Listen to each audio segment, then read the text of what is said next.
Hello uncle আসসালামু আলাইকুম। কে uncle হইতে আমি তুমি কে আমি ওই আইনালা বড় বাড়িতে হইতে সাকিব। অবাধি পরিচয় দিলে না চিহ্নম পরিচয় দিন দাও না তুমি কে সাকিব সাকিব কোন সাকিব? ওই আইনালা বড় বাড়ি থেকে আপনার বন্ধু বাসুনের ছেলে। ও ও আচ্ছা সাকিব। কি অবস্থা বাবা, কেমন আছো? আঙ্কেল একটু একটা কাম করেন না, আমার বাসায় একটু যাইতে পারবেন? একটু আমার আব্বু আম্মুকে একটু বুঝে বলতে পারবেন? কি সমস্যা? আমি আঙ্কেল একটা অন্যায় করে ফেলছি যে আমার থেকে কিছু টাকা দরকার। আমি ওই দিকে আপনার দেনবাজার মোড়ে যেটা ব্যাংক আছে সেটা আমরা ডাকাতি করে ফেলছি। তো কি আমরা 7-8 জন মিলে ডাকাতি করছি। তো এগুলো কোনো কথা? তোমার ফ্যামিলিতে সোসারটা আছে কেউ? এগুলো একটা কাজ করলা তুমি? হ্যাঁ, তোমার পিছিয়ে তো পুরা দেশের পুলিশ আর্মি সবগুলো পড়বে এখন।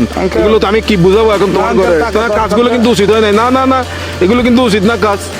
না, এগুলো বলে লাভ নাই। তোমার ঘরে কি তোমার কি অভাব আছে?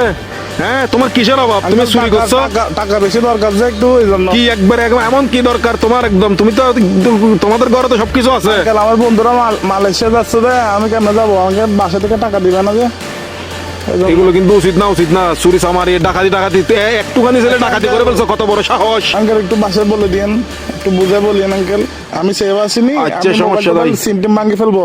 কারণ এই আর কি, মানে আমার তো কোনো ভয় নাই আঙ্কেল। আমার কিছু হবে না। আমার পুলিশ আমার কিছু করতে পারবে না, আমার ফ্যামিলি করতে পারবে না। পুলিশ তো ধরেন বাজ যাবেন তো আপনি, পুলিশ করবে তো আপনাকে। আমি কি তোমাকে ডাকাতি করতে বলছি? না আঙ্কেল, আমি সিম মোবাইল ভাঙি ফেলবো। তো আমার লাস্ট কল আপনি না, এই জন্য আঙ্কেল। কি লাস্ট কল আপনি দেয় জন্য পুলিশ। অসুদানির বুয়া, অসুদানির বার কার মানুষ তো নবালে দিনা লাস্ট কল দিবেন লাই হাঙ্কির বাটে হতো না। অসুদানির বুয়া, সুদানির তোর বাপ এক মাদার সত্য এক মাদার সুদালা মাগির বুয়া, সুদানির বাতরে আর ধরিলে যাবে পুলিশ। আরে বেস্ট অফ লাক। আরে বলা সুদানির ভাই